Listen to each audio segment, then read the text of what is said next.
ए देवर होय देखे ना का छपले बोले अरे एकर छापल देखा ना एकर मुंह में बाना नहीं लगता है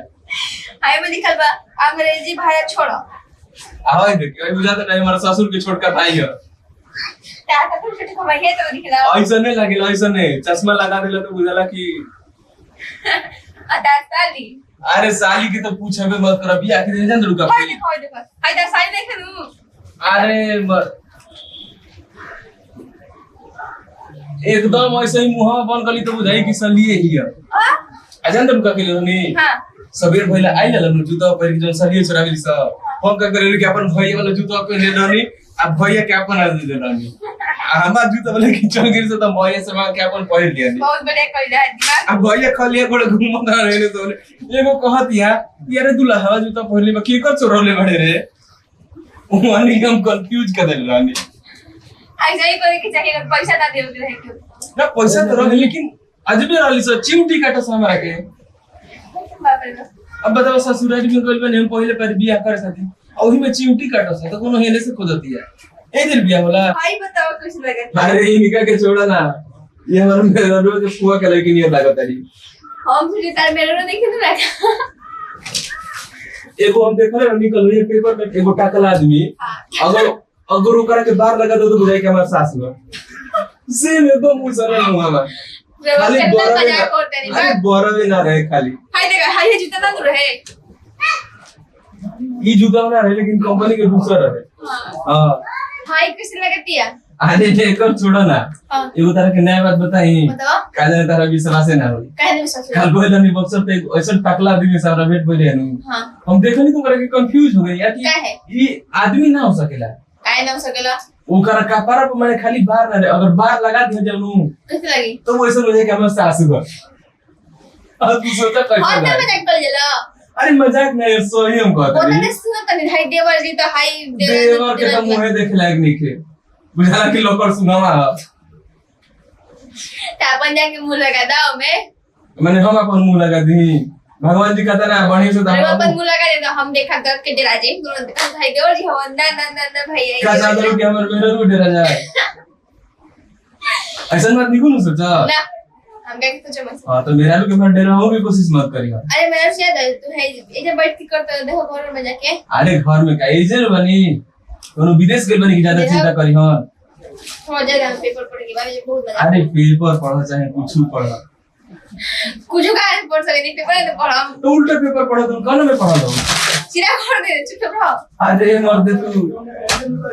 आओ जाई में भाव जाई ना मेरे के लिए बुझाता है कि देखा हाय तभी भी लगा तेरे चुप रहो देखो अगर मेरा के बारे में मत बोला हम तारा बहन के बारे में कुछ कह दे कह दो तारा बहन चमका दे हां मार दूं तो मार के देखा हाय अपन बहन के देखा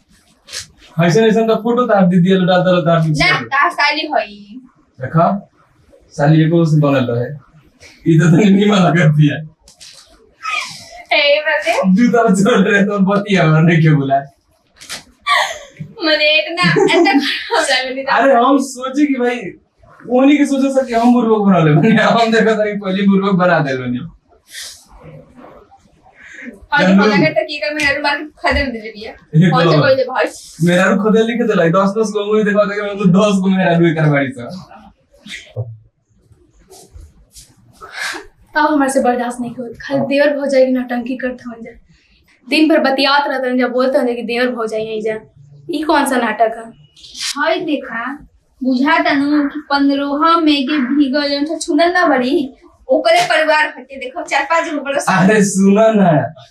एगो तारे के हम बात बताओ तो नहीं सुनो एगो हमर शहर आइल रहे बाहरवासु ई कौन कहा है बाहरवासु अरे बाहर रहेला माने ऐसे बोला बाहरवासु का माने होला बाहर उजन भाई चुप चुप सुनो मत चाची हमार का तेरी मन ही तरह उस सारावा ऐसा रहे कि ना भैसन के बुढ़िया घंटा होला वो गर्दनिया में बढ़िया में लपेटले रहे काहे करते दिखावे खातिर कि हम बाहर से आइल बनी हां डिम डम करत रहे आ 2 दिन के बाद फिर बुझाई कि ओही लेवार्ड में से हेल के आवत है हाय देखा दादाजी प्रणाम करो दादाजी ना सुनो ई निके सकल के एगो ससुर के छोट भाई बड़न विकलांग हवन नाची होत रहे तो उजन रुके कदम समियाना पर चढ़ी गेल चोभा धाई के समय पचरे समय टूट ना जाई मोए बकलोले बढ़ले बड़ा तो जाके ऐसा ऐसा न सकी बुझाई कि हमर सब अबे और देखे पेपर में का बा हाय देखो हाय देखो ई तो ओकरा फुआ नहीं लगते बढ़िया देख बारवा काटे बा के नो कटवा के देखो यार पाकल बटे आधा कांच बटे ई तो ऐसा रहे बुझात रहे कपार पे एगो साबा लगे रहे ओकर तेल धइले छाप देले बुझाई कि छुछुनर के चानी पर चमेली के तेल धइल बटे अब बताओ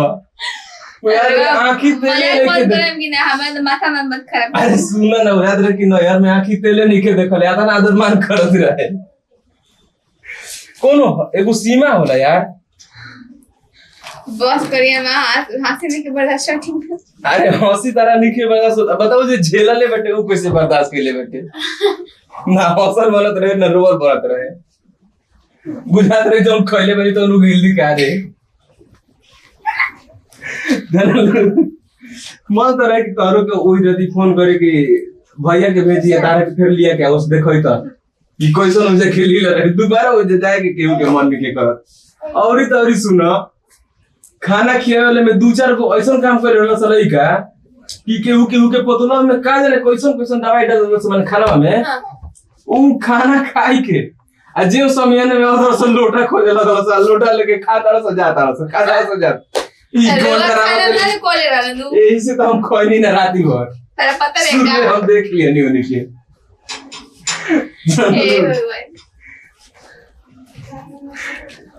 हमनियो में कुछ कांड ऐसा भय रहे जन की का कहे में सरवा ते को काका कह रहल ये सबसे बड़े तो हमारे शादी मंदिर से गनी शादी कोनी है सबसे बढ़िया बटी के नाई लेके हो जाता एगो काका कहलन हमनी के संग में बरतिया में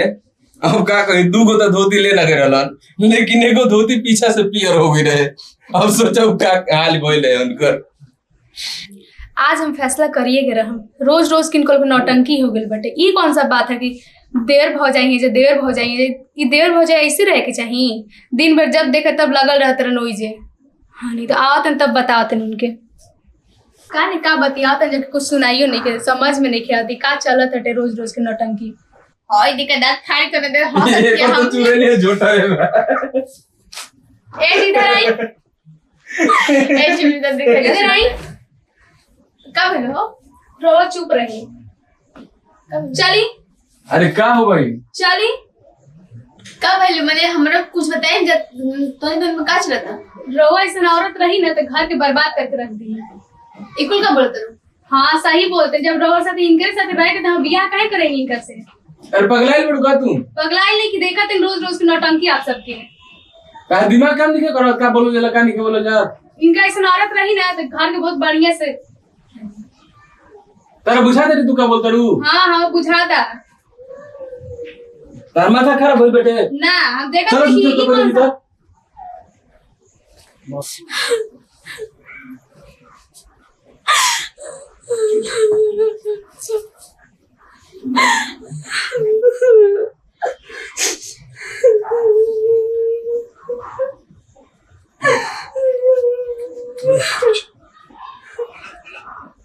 मम्मी काय होता पापा के बोला पापा आवा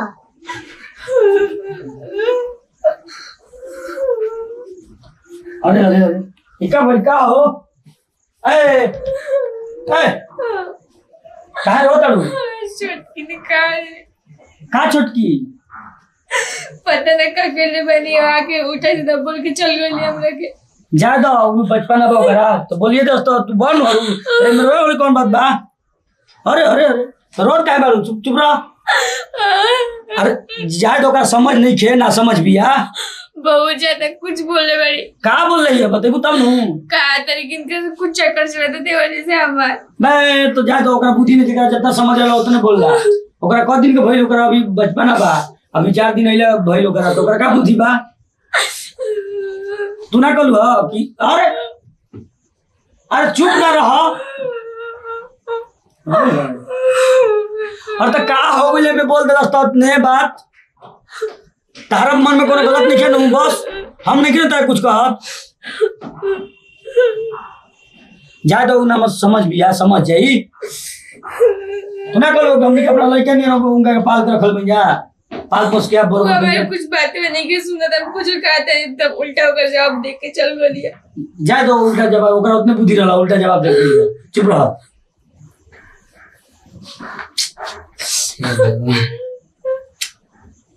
जा तो चुप तो रह काहे के हमर बल पर सब बढ़ाओ तारू अरे चुप ना रह मर दे अब हाथ जोड़ी हम चुप होके खातिर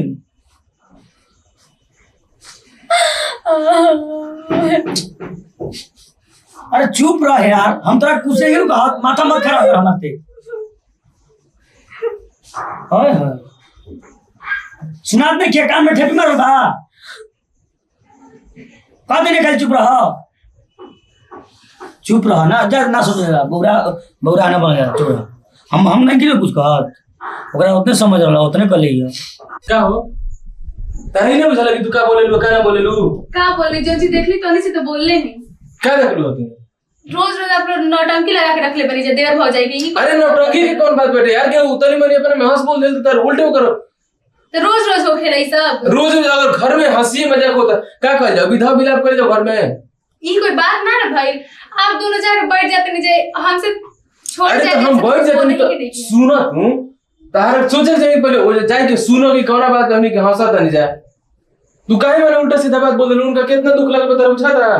ओ तेरी कहली तो बोलम ना ओ तेरी कहली है वो हां देख ली तभी रो सबके बोल रही अरे देखनी है खाली है कानवा में तो नहीं जाए कि सुनियो ले तू कि क्या हम बोला था नहीं देखा ली तभी बोल रही है ये कोई मतलब ना भाई रोज सब जाते हैं रोज रोज बैठ के बतियाते हैं बोलते देवर है जब हो जाए ही जा देर हो जाए ऐसे रहेगी चाहिए अच्छा देवर हो जाए कैसे रहेगी चाहिए तू बता हाँ तो एकदम ऐसे चिपक के बैठा है नहीं कौन चिपक के बैठा तो तारा शर्म आवे के चाहिए अगर सुनबू सच्चाई नहीं तो तारा शर्म से मुड़ी नीचे झुक जाए हम जब 10 साल के रहनी तब से भौजी आई बड़ी आ लड़का जैसा हमारा के पाल पोस के बड़ा के लिए बड़ी आज तू उनके पे असरंग लगाओ तो उल्टा सीधा तारा दिमाग कम नहीं करत कि के करा के क्या बोलता नहीं आज तक हमको वो बुरा नजर से उनके तकबे ना कोई ना कि वो के ताकत है नहीं तू 4 दिन के अगली बुढ़ तो घर में शासन चला लगलू तारा ये समझे के चाहिए कि हाँ वो जो हंसी मजाक होता तो कोनो बात के लेके जरूर सुनोते और इनका उल्टे हंसी मजाक होला सीधा कोनो चीज के मजाक से ना हंसी आदमी के छुटेला जाए दी अब हम जाए दी चुप अभी हम जौन बोलते हैं तो धारा सुने के बाटे तोरा जब कहानी के रहते तो हमारे से कहले रहते वो जो भाभी रह लिया वो सुन लिया उनका कितना तकलीफ लागल हटे वो क्या मन में सोचे ना अपना कि वो हमनी के प्रति कितना मैंने बढ़िया चीज सोचे तरी तू आई के उनका प्रति क्या शर्म लगा तरू तने क्यों तारा समझ आवत हटे जाए दी हमसे गलती हो गई जाए के दी कुल कोई के कहत रहो कि जाए दी गलती पे गलती कैले जा कहो कि जाए दी ई कौन बात भाई गलती हो गई ला अगर उनके ऐसा काम करे रहे तो तारा के हम काहे खातिर ले लेती ऐसा कोनो बात नहीं के आज के बाद कान खोल के सुन लो जिंदगी में कभी उनका के अगर उल्टा बोल देबू तो हमारे से बुरा क्यों ना होई ठीक है हमसे गलती हो चलो उनसे माफी मांग लो खुद अपने देखे के चाहिए कि हाँ हम सही बानी कि नहीं की तू बिना गलती ऐसा चाहिए कि चल नहीं कैसे तू जो की बड़बड़ाई लगलू हाँ तारा के घर में रहते बन एकर मतलब ई ना बनू कि तू जौन कहबू तौन हम सुनब आ जौन करबू तौन बढ़िया करबू तू खराब नहीं कर सकत ठीक बा पति पत्नी के रिश्ता विश्वास पे बैठे तो विश्वास के तूरे के कोशिश मत करब यार हम उनका सामने कैसा मुंह लेके कौन मुंह लेके देखा कि हाँ हमार मेहरारू ऐसे कहला है वैसे कहला है गलती हो गई चलिए ना गलती हो गई बेटे वो समय इतना तेज तेज बोला तो अभी है जो बुझाते नहीं था आवाज नहीं निकला जय दी हमसे गलती हो गई अब ना होई वैसे चल माफी मांग गलती ना हो गई अगर तारा माफी मांगे के बेटे तो हमरा से ना देवता रे भैया भौजी हो जब बैठल बना लो भौजी हो जब बैठ के रो ताड़ी उन्हीं लोग से तारा चल के माफी मांगे पड़ी चलो अभी चल के तू माफी मांगो आज के बाद अगर तार गलती सुन लेते तो फिर हमारे से बुरा क्यों ना होई देखो था क्या हाल बोल बेटे आ जाओ जी जाए दी हमसे गलती हो गई हमके माफ करिए हम बार बार आके देखा तो रंग लेकिन हमसे गलती हो गई ला माफी मांगल जाला यही तरी हम नीचे का बैठे तर ऊपर बैठे ना ठीक है हमके माफ तो कर है बस आप माफी का है कौन सी के मांगा तर हम देख नहीं बट हम गलत समझ गए वो सब पूजा तो हम गलत नहीं की सूरत बात सोचने है कि हमारे कोनो बोल देना रहे तब वो ऐसे सब बोल दे रही यही समझ माफ कर दियो हमसे ना आए गलती ठीक है आज के बाद कान खोल के सुन लो भाभी के तरह उल्टा कुछ बोले कि नहीं जौन कही हो तो तारा घर के काम करे के बैठे हमें सामने चिल्लाई करके तारा की कैसे बोल दिली हाँ हाँ तू जाए तो बोल दे वाली इनका कैसे हिम्मत हुई तारा के बोले के अब वो चिल्लाई ना या तो चुप रहा है ना तू एहसास इनको गलती के अपना होगा कि चाहिए ना बर्तन एक जगह रही तो टन टन कर लेने आवा फिर मौका का फायदा मत उठाओ तू जाके चिल्लाई लगला है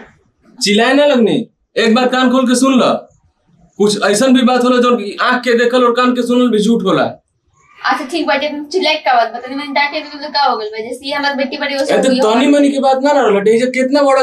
असरंग लगोले लिया तो घरे के न बड़े नए नए बड़े का बतावा तो नया नया बेड़ी तो तू संग रहतो तो तू सिखा दो लेकिन ऐसा आज के बाद हम ना सुनब इनका मुंह से हां अब तू देखा चल के हमने के बतिया तो नहीं जान ठीक बा हल्ला मत करावा है ने बर्तन एक जगह टन टन कर लेने आवा देखा तो कि हां बतिया तो आके झड़िए बैठ के सुन लो देख ला कि हां मैंने का बतिया नहीं जाए अरे हमनी के बस माफ कर दी गलती हो गई रोए की जरूरत नहीं कि चीनो माफ कर देले बनी मैं इतना ज्यादा अफसोस करे का बात बा चलो जा बहुत इनका के लिए के खाना पानी दो